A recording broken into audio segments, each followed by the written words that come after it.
If you're planning on getting married in the near future, but you haven't decided your location yet, or possibly you just need a weekend getaway, I have a great suggestion of a place where you can visit. And you know what? It's not that far from home. It's right here in Sumner County. It sits majestically on a beautifully landscaped lawn about a half-mile from a very busy Hendersonville road. But time almost stands still here. SpringHaven has been around since 1825. Henry Turney, one of the first settlers of Fort Nashboro, first owned this property. However, he did not build on the land. John Wagnon and his family were the first to live in this wonderful old home. In 1825, the house is finished, but in 1800, the cabin is occupied and built. Sanders and Smith come here probably after the Revolutionary War, 1785 or so. And then about 10 years later, Edward Sanders moves here. And so just for perspective, John Adams is president when that cabin is built. So pretty far back in our history, you know. My driveway was Main Street back in the day, so they were on the main drag. It was all wilderness around here. Okay. He had his creek for his water source and probably had, I don't know, each soldier was given basically like 600 acres, and then, you know, he bought more as time went on. But anyway, so the house basically was finished 25 years later, the big house. So who built the house? Whose house was it? John Wagnon. So Wagnon takes care of Sanders when Sanders gets older.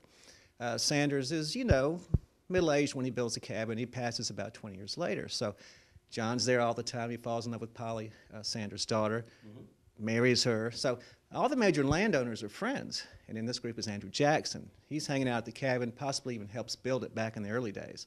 So he and Andrew become friends, and when Andrew starts the Hermitage, building the big house, then John Wagnon begins this house. Same architect as the Hermitage. If you take away the columns and the wings and all the additions, the federal home is what you're left with, is what we have. So, and so when you bought the home, when did you buy the home actually? 10 years ago, '05. And why did you guys decide that you, as a husband and wife team, wanted to buy the home? First of all, I've always loved older homes, but also, you know, the wedding business is something I've been in for years, and also been a musician. So just we've entertained for years and thought this would be a cool way to make a living and a great place to live. And how's it going so far? Pretty good. Been here 10 years, over 300 events and weddings, and people seem to like it, you know. And if this is your cup of tea, they'll love it. You know, it's truly historic, not a McMansion, and the grounds are 3 acres or so, and it's just like mansion in a park. It's gorgeous. The room that we're standing in currently is the front parlor. Talk about this room and what's special about this, maybe how you have it decorated. You know, all our history was sort of passed down from the previous owners, and they said the plaster in here is original, so it has horse and buffalo hair in it. It tells you buffalo and Indians and all that were around here back in the day. Okay. And the colors are true to the early 1830s, 40s, say. Some slave traders lived here later, and so their homes are what the colors were, you know, replicated from. And also, the room has a closet. Everyone back in the day had an armoire because you were taxed on every room. So they said, well, we won't pay taxes on that room. We'll get an armoire, and that's our closet. Okay. But John Wagnon thought, you know, I can afford to build a closet in. So he's got a closet in the corner of the living room with all the molding around it and all. But if you open it up, it's like a foot deep. It's hardly functional. Yeah, yeah. And also, you have some musical instruments in here as well. Well, these are a mixture. I mean, the bass is mine. I played bass for these different artists for years and attempted to play upright for a while and still enjoy doing it sometimes, but it looks great in my living room. Sure. And then the piano came from a relative, so they go, this will look great in your house, and here we go. So, but it's still about 100 years old, yeah. And the room that's currently behind you with the green wall, talk about that room and what's so special about it. The dining room was the only place in this house that's 2 rooms deep. Okay. And the room above it's pretty interesting. There's a back staircase as well as a front staircase. So the back staircase is where people would stay who were traveling through the traveler's room. Okay. And so you'd put them up for the night, give them a meal, give them a place to stay, but there was no door into the rest of the house. So you'd sleep at the base of the steps and keep an eye on them. Yeah. But then the next day, off they go. See, I was on Main Street, so the houses were 5, 6 miles, maybe 10 miles apart. Okay. So if you're on foot, you know, you're glad to see us in a place to lay your head. Sure. Yeah, so.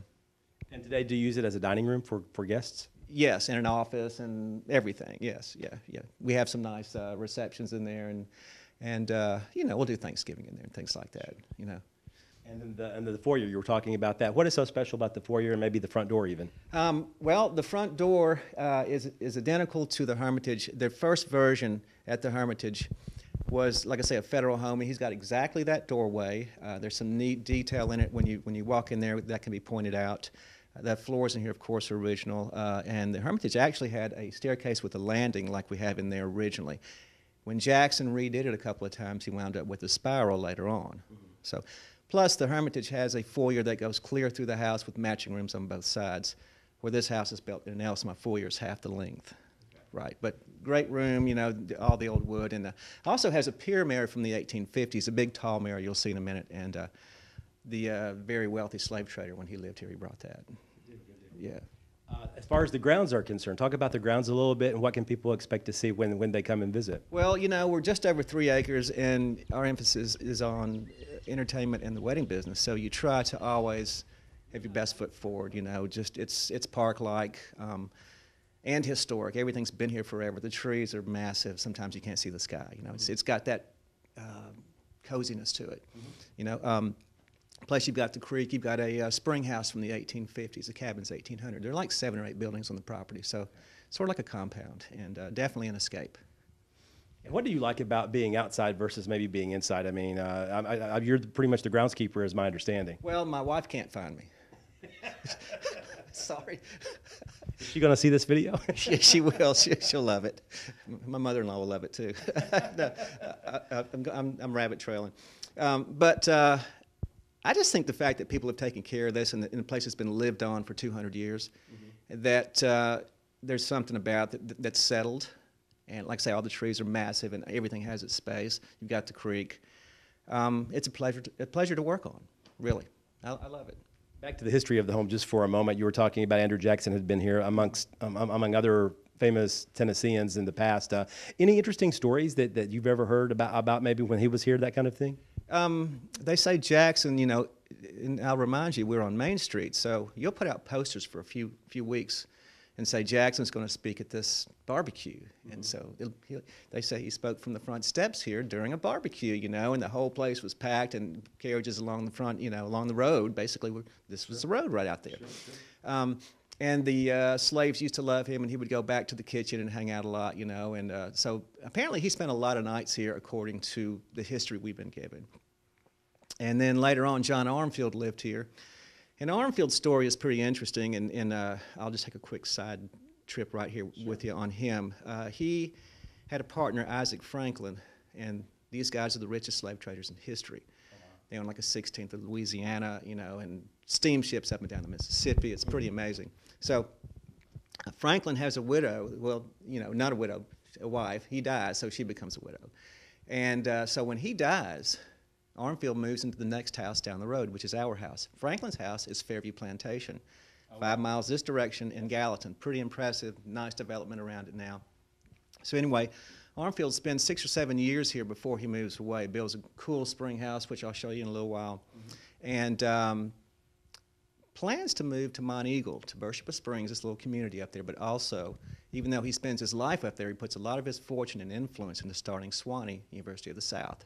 So obviously pretty important things that he did, even though, yes, he was a slave trader, kind of a dicey business to be in. Franklin's influence was so important, he made the cover of the Nashville Scene about a year ago. And it's a love-hate relationship. They covered his face up with the logo of the Nashville Scene, even though he made the cover. And then it's like a 15-page story about, you know, slave trading, but how much money he brought to the area as well. So when you learned these stories, how fascinating was that, knowing that it happened just right here in your home? It's like, what am I doing here? You know, I mean, it's an amazing thing. We bought the house not knowing the history, and then some of the previous owners got to know us really well and just said, let me just tell you about the house. And one man, Millard Bridges, great guy, walked me through here about 2 hours and just told me all these details about doors, and this is how they built this, and you know, this is why this looks this way, and these are processes they used back in the day, right? Yeah. Back to today now, as far as weddings are concerned, if someone wanted to have a wedding here, what's the best way they need to go about contacting you? SpringHavenMansion.com is our website. Email, call us. Love to have you come take a tour. We have reviews on Wedding Wire and Not. I wrote most of those. They're great. kidding. They better be good. I couldn't help myself.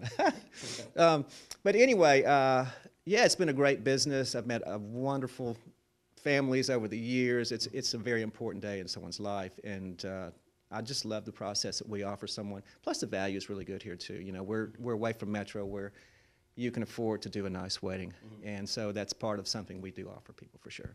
And if someone isn't planning on getting married, but they would just like to see the home, is that possible as well? Yes, yes. I do tours usually. I like, at least 5 people, and there's a small fee to do it, but I'll give you a nice hour tour, and I make up most of it, and it's great. I'm kidding. No, it's great. I try to make it light and let's have fun, but I tell the history of it, yeah. You don't embellish, you tell the truth. I really do, yeah. As far as, what's been given to us, yes, yeah. If you would like to visit Springhaven, the address is 1 Springhaven Court in Hendersonville. If you want to rent the cabin on the property or possibly schedule a wedding date, the phone number to call is 615-826-9702. Reporting in Sumner County, Barry Hyatt, NCTV.